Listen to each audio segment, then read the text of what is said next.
hope you're ready because this is the last chapter before things start to get crazy.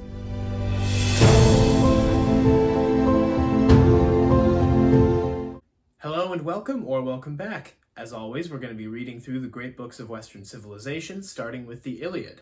I am using the Robert Fagles translation, and today is going to be Book 7. I'm going to start with a plot summary, and then we'll go into analysis and commentary afterward. Paris and Hector leave the city, going back to the battle. Apollo and Athena are also about to join in, but after a brief discussion, they decide to end the fighting for the day instead. They decide to do this by having the seer prophesy to Hector that today is not his day to die. By doing so, they can spur him on to challenge one of the Greeks to single combat. The god and goddess agree that this is the best way to stop the fighting, and so Apollo stages the action. After gaining the attention of all and ceasing the hostilities, Hector announces his challenge. He will fight a Greek one-on-one to the death. The winner will strip the armor of the loser, but must return the body of the fallen warrior to his comrades for proper rites and burial. No one stirs. Enraged at the apparent cowardice of his comrades, Menelaus volunteers himself before Agamemnon prevents him. After this, a number of Greek captains volunteer themselves, and great Ajax, the tallest and strongest of all of them, is chosen by lot. Ajax warns Hector that Achilles is not the only warrior that he should fear. The two begin to fight, though neither succeeds in seriously harming the other. They use both their spears and nearby stones to no effect, and then are about to hack each other with swords when two heralds rush in from both sides, who urge them to stop fighting, as they do not want to see either man killed. Hector and Ajax then agree to stop fighting, and trade both compliments and gifts before returning, with their armies, back to their camps. The Trojan nobles under King Priam and the Greek captains under Agamemnon spend the evening in deep deliberation in their camps. Both sides independently decide to spend the following day gathering and burning the bodies of their fallen comrades. The Greeks also decide that they should build a wall around their ships on the beach. Meanwhile, in Troy, Antenor, one of the Trojan nobles, recommends suing for peace by returning Helen and all of her treasures back to the Greeks. He reminds all present that by breaking the truce, they fight as outlaws now and are morally in the wrong. Paris vehemently refuses to give up Helen, but allows that her treasures and some of his own will be offered as a price for peace. The next morning, a messenger is sent to offer the terms and also to ask for a day of peace in collecting the dead. This messenger himself admits to Agamemnon that all of Troy wishes that Paris would give Helen up. The peace terms are refused, and the offer itself is taken as a sign of weakness by Diomedes and the rest of the Greek captains. They believe that because of this, Troy has lost the strength to repel them. However, Agamemnon does agree to a day of peace in order to collect the dead. Meanwhile, on Olympus, Poseidon is peeved that the Greeks did not sacrifice to him before building their wall, and complains to Zeus about it. Zeus tells him to get over it, and then spends the night pondering how to bring new, fresh disaster onto both armies, appearing as a storm cloud in the sky, bringing terror to all below. At the end of the chapter, Poseidon loses his cool about the Greeks building a wall without sacrificing to him. What's going on here? Well, he's worried that the fame of the Greeks' wall will spread further than that of the wall that he built for the Trojans, which would in turn diminish his glory. Zeus not only tells him to get over it, but also implies that that's something for a much weaker god than himself to be worried about. Why does this matter? Well, it actually could be some foreshadowing for the Odyssey. I think it's also just a good reminder that the gods have an ego, and that if you sacrifice to them, that strokes their ego. And they don't need to be sacrificed, but they like it. And if you don't sacrifice to them, they will notice. Once more, the gods intervene directly in human affairs by influencing the wills of the mortals. This time, it's Hector that they influence. We've talked about the sort of fair weather, free will that the Greeks acknowledge in previous chapters, so there's not a whole lot more to say that hasn't already been said on that, but just recognize that they spur Hector to challenge the Greeks by making certain assurances so that he gets the gumption to challenge one of the Greeks. As always, the mortals being influenced by the gods risk life and limb to bring about their will, while the gods risk nothing. Homer illustrates this phenomenon in, I think, the most poignant way that he has in the whole epic so far.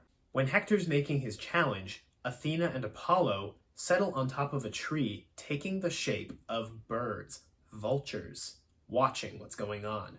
This to me perfectly describes the carelessness as well as the willingness to benefit from mortals' deaths that the gods have shown throughout this entire epic. The next most important themes in this chapter are the respect given to enemies and the respect given to the bodies of the dead. We've seen both of these themes expressed previously, but both of them happen simultaneously here in the duel between Hector and Ajax. They agree to return the body of the fallen warrior, whoever loses the duel, back to his comrades for proper burial. And furthermore, what happens at the end of the chapter?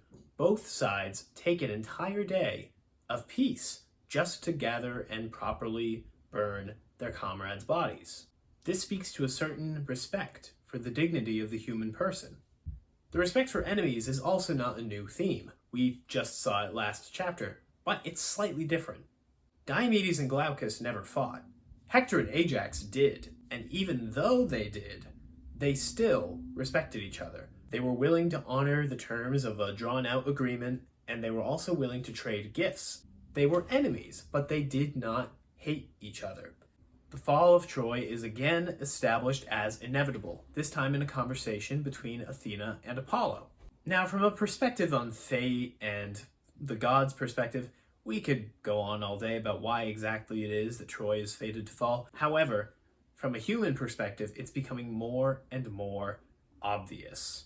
During the deliberations with King Priam, the Trojan noble Antenor acknowledges that the Trojans are in the wrong on this war.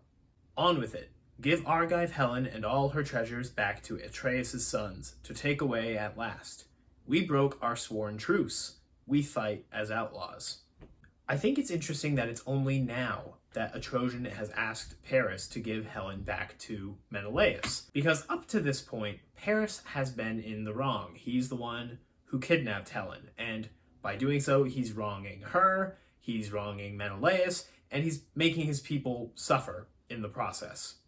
However, to an extent, the Trojans are willingly suffering for their prince. Priam is suffering for his son. He's letting his people fight and die to protect his son. That is morally feasible.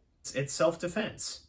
But now, all of the Trojan soldiers are guilty of wrongdoing because they broke a truce. They attacked the Greeks unprovoked. Now, from the Greek perspective, they're all just as bad as Paris. They've all done something wrong. So yeah, of course this is the time that they sue for peace and say, all right, look, we gotta give up Helen. Think of it this way.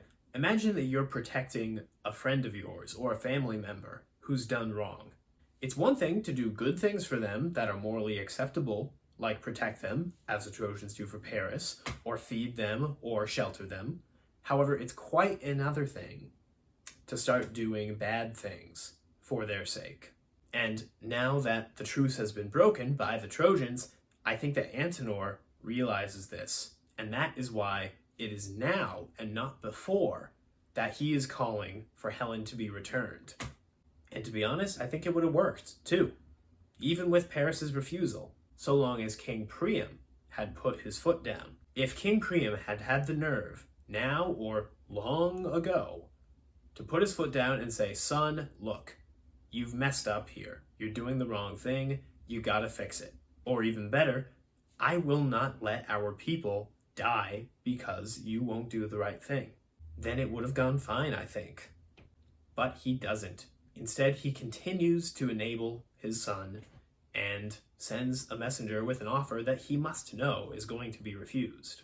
In the early stages of the war, the Greeks would often take prisoners and ransom them back and make a good bit of money off of it.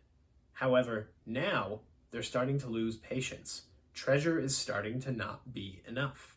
We see this in Menelaus and Agamemnon choosing to kill the young soldier instead of spare him, and we will see it in the future as well. And again, surely Priam and the rest of the nobles must realize that they're not taking prisoners anymore.